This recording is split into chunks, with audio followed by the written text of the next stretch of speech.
ఇప్పటి వరకు కేవలం పార్టీ ఎంపీగానే బాధ్యతలు నిర్వహిస్తున్న నిజామాబాద్ ఎంపీ కల్వకుంట్ల కవిత ఇక పార్టీ పగ్గాలపై దృష్టి పెట్టారా?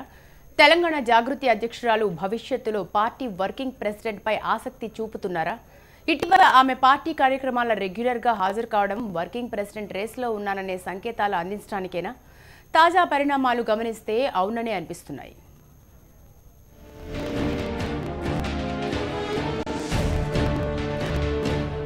తెలంగాణ జాగృతి సంస్థను స్థాపించి తెలంగాణ ఉద్యమంలో తన సత్తాను చాటారు కేసీఆర్ కుమార్తె కల్వకుంట్ల కవిత.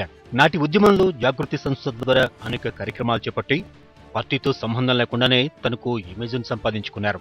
దీంతో ప్రత్యేక రాష్ట్రం వచ్చే నాటికి కల్వకుంట్ల కవిత జాగృతి కవితగా పేరు తెచ్చుకున్నారు.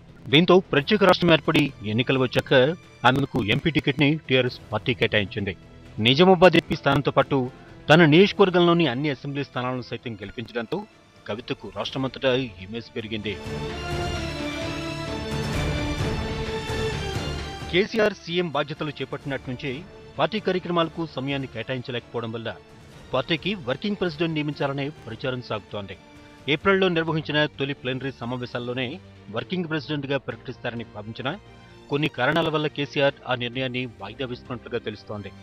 తెలంగాణ ఉద్యమంలో కీలక పాత్ర పోషించిన కేసీఆర్, హరీష్ రావు, కేటీఆర్లు ప్రభుత్వంలో కీలక పదవులు నిర్వహిస్తున్నారు.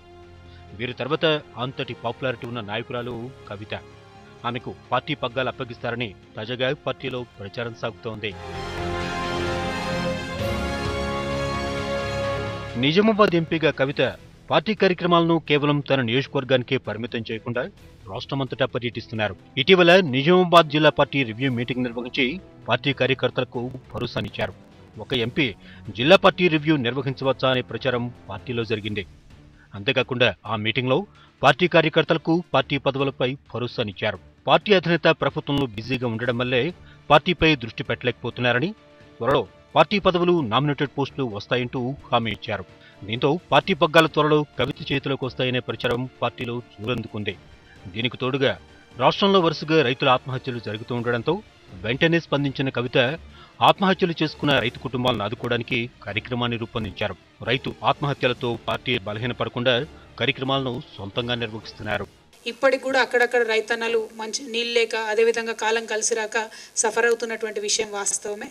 మరి ప్రభుత్వం మొన్న కంప్లీట్గా ఒక నివేదిక చేసిన తర్వాత ఈ గత సంవత్సరంలో 252 మంది రైతులు ఆత్మహత్యలు చేసి, మరి అందులో దాదాపుగా 171 మందికి ఇదివరకే ఎక్స్గ్రేషియా కూడా ఇవ్వడం జరిగింది. ఆ కుటుంబాలను ఆదుకోవడం జరిగింది ప్రభుత్వం తరఫున.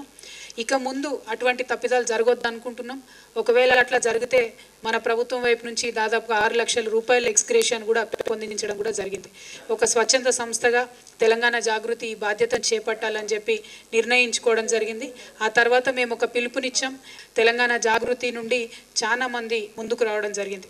గత ఏడాది కాలంగా ఎంపీగా కవిత పాలనలో మంచి మార్కులు సాధించడంతో ఆమె పార్టీ పగ్గాలపై కన్నేస్తున్నట్లుగా కనపడుతోంది. అందుకే వరుసగా పార్టీ కార్యక్రమాలపై దృష్టి పెట్టి హడావిడి చేస్తున్నట్లుగా కనపడుతోంది.